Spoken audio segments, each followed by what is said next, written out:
என்ன ஒரு கேள்வி கேட்டிருந்தாங்க. நான் அணிஞ்சிருந்தது வந்து சம்மருக்கான ட்ரெஸ்ஸா அப்படின்னு. அதாவது சம்மருக்கு இது மாதிரி ஸ்லீவ்லெஸ் போட்டுட்டு காத்து வாங்கிட்டு வந்திருக்கிறியாமா.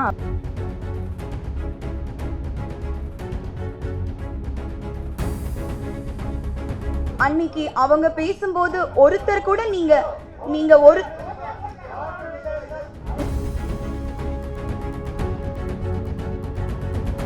சம்மருக்கு நீங்க போட்டிருக்க இங்க இவ்ளோ பேர் பேசுறீங்களே, அன்னைக்கு ஒருத்தர் கூட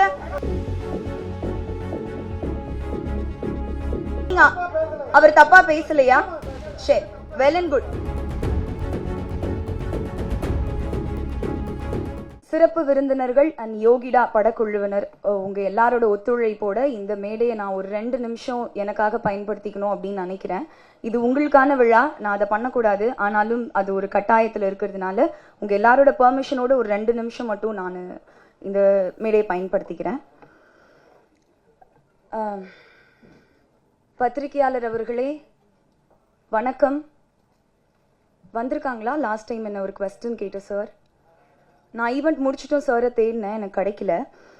ஸோ என்ன ஒரு கேள்வி கேட்டிருந்தாங்க. நான் அணிஞ்சிருந்தது வந்து சம்மருக்கான ட்ரெஸ்ஸா அப்படின்னு.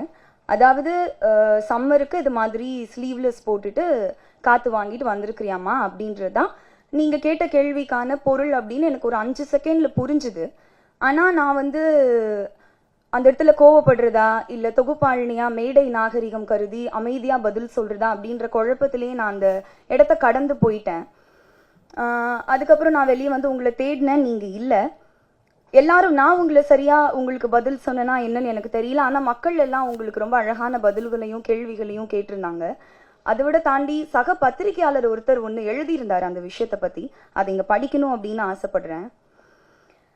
எப்படி உடை அணிய வேண்டும் என்பதை அணியும் பெண்கள் தான் தீர்மானிக்க வேண்டும், பார்க்கும் கண்கள் தீர்மானிக்க கூடாது.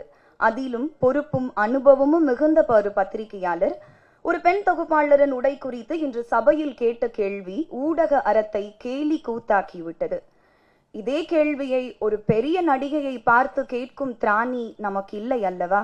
பின் ஏன் எளிய பெண்களிடம் தன் பெண் மை இருக்கும் தைரியத்தில் கேட்க வேண்டும்? இன்று இந்த கேள்வி சமூக ஊடகம் எங்கும் ஒலிக்கிறது.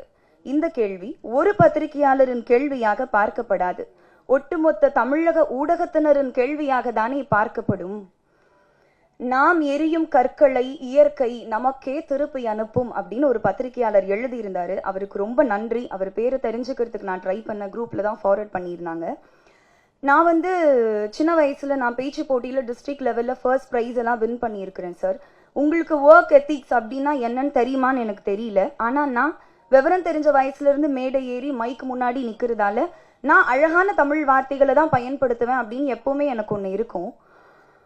ஸோ இதெல்லாம் படித்ததுக்கப்புறம், மக்களோட கருத்துக்களை நீங்கள் படித்ததுக்கப்புறம், சக பத்திரிகையாளர் சொன்னதுக்கப்புறம் உங்களுக்கு கொஞ்சமாவது புரியும் அவங்க சொல்ல வருது அப்படின்னு நினச்சா அதை ஏற்றுக்கக்கூடிய மனநிலையில் நீங்கள் கொஞ்சம் கூட இல்லை அப்படின்னு உங்களோட ஃபேஸ்புக் பக்கத்தை பார்க்கும்போது தெரிஞ்சுது.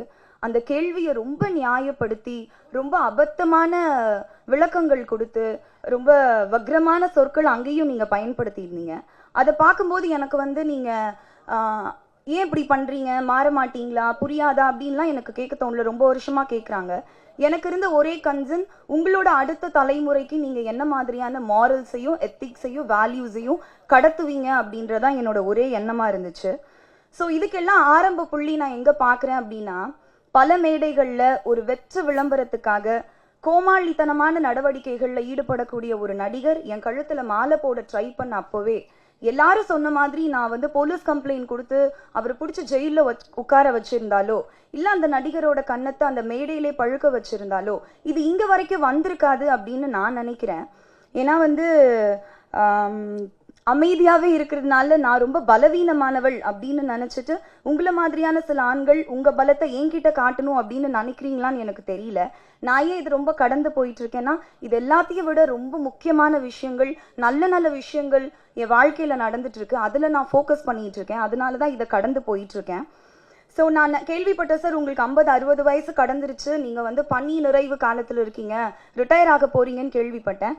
ஒன்றும் இல்லை, ஒன்றும் பிரச்சனை இல்லை. இது ரொம்ப ஈஸியான ஒரு விஷயம் தான். ஆரோக்கியமான உணவு பழக்க வழக்கங்களுக்கு மாறுங்க. ஒரு நாளைக்கு 3 லிட்டர் தவறாம தண்ணி குடிங்க. நடைப்பயிற்சியோ யோகாவோ தியானமோ ஏதாவது ஒரு வகுப்புல சேருங்க. இயற்கையை ரசிங்க, சந்தோஷமா இருங்க, பாசிட்டிவான விஷயங்களை பேசுங்க. இது சீக்கிரமா சரியாயிரும் அப்படின்னு நான் நினைக்கிறேன். ஸோ இது பத்தி வந்து நபிகள் நாயகம் ஒன்று சொல்லியிருக்காரு, அதோட சொல்லி முடிச்சுடுறேன். ஒருவருக்கு பரிசுத்தம் வேண்டுமானால் அவர் தீங்கு விளைவிக்காத வார்த்தைகளை பயன்படுத்த வேண்டும். அன்னைக்கு அவங்க பேசும்போது ஒருத்தர் கூட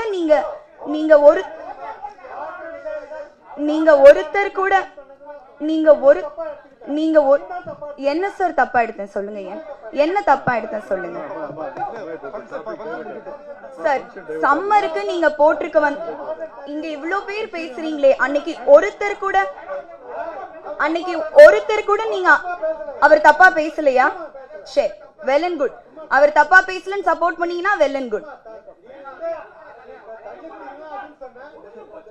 ஓ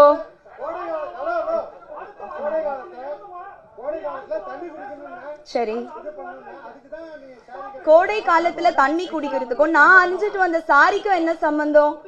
ஒருத்தர் கூட நீங்க அவரை கேள்வி கேட்கலையே. சரி, ஓகே, எனக்கு இந்த பதில சொல்லணும்னு இருந்துச்சு.